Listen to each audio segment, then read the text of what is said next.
महाराणा प्रताप का जन्म पाली जिले के अखेराज सोनकरा की पुत्री एवं महाराणा उदय सिंह की महारानी जयवंत कंवर की कोख से विक्रम संवत 1597 में अर्थात 9 मई 1540 को बाल्यकाल चित्तौड़गढ़ में गुजरा। करीब 17 वर्ष की आयु में ही प्रताप का विवाह अजबंदे कंवर के साथ हुआ। सन 1567 में अकबर ने जब चित्तौड़गढ़ पर आक्रमण किया तो मेवाड़ के प्रमुख सरदारों और सेना नायकों के आग्रह पर महाराणा उदय सिंह ने चित्तौड़गढ़ छोड़ दिया।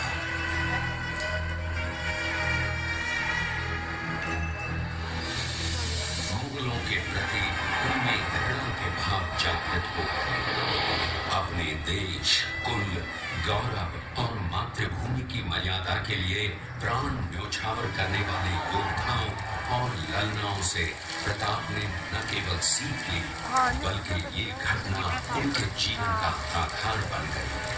अपने पिता के साथ दुर्गम पहाड़ों में रहने के बाद प्रताप ने गोगुंदा में अपना पड़ाव कायम किया। फरवरी 1572 को महाराणा उदय सिंह का देहांत हुआ।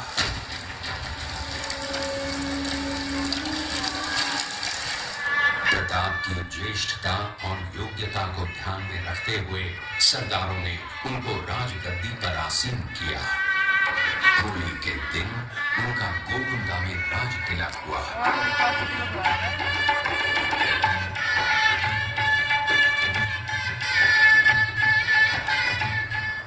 उस समय तक लगभग सभी राजाओं ने अकबर की अधीनता स्वीकार कर ली थी। एकमात्र महाराणा प्रताप ने अपना मस्तक अकबर के आगे नहीं झुकाया। अपनी स्वाधीनता और सार्वभौमिकता के अधिकार को सर्वोपरि माना। अपने दृढ़ निश्चय का परिणाम प्रताप अच्छी तरह जानते थे। प्रताप मुगलों से लोहा लेने की तैयारी में जी जान से जुट गए। 18 जून 1576 की सुबह हल्दी घाटी और खमनोर के मध्य एक मैदान में ऐतिहासिक युद्ध हुआ जो बाद में रक्त तलाई के नाम से जाना गया। महाराणा प्रताप की सेना गोगुंदा से हल्दी घाटी पहुंची, जबकि सेनापति मान सिंह के नेतृत्व में मुगल सेना ने हल्दी घाटी के ठीक नीचे मैदान में अपना मोर्चा जमाया। मुगल सेना के हरावल दस्ते द्वारा घाटी में घुसपैठ करने के प्रयास की प्रतिक्रिया स्वरूप महाराणा प्रताप की सेना मुगलों पर टूट पड़ी। प्रताप के हरावल सैन्य दलों का नेतृत्व पठान हाकिम हासूर कर रहे थे। भीलू राणा, जो राणा कुंजा के नाम से भी जाने जाते हैं, उनके नेतृत्व में भील आदिवासियों ने गोरिल्ला पद्धति से युद्ध करते हुए मुगलों के छक्के छुड़ा दिए। देखते ही देखते शाही सेना में खलबली मच गई। रक्त तलाई घोड़ों की टापों, हाथी की चंपारों और तलवारों की झंकारों से गूंज उठी। चारों तरफ हाहाकार मच गया।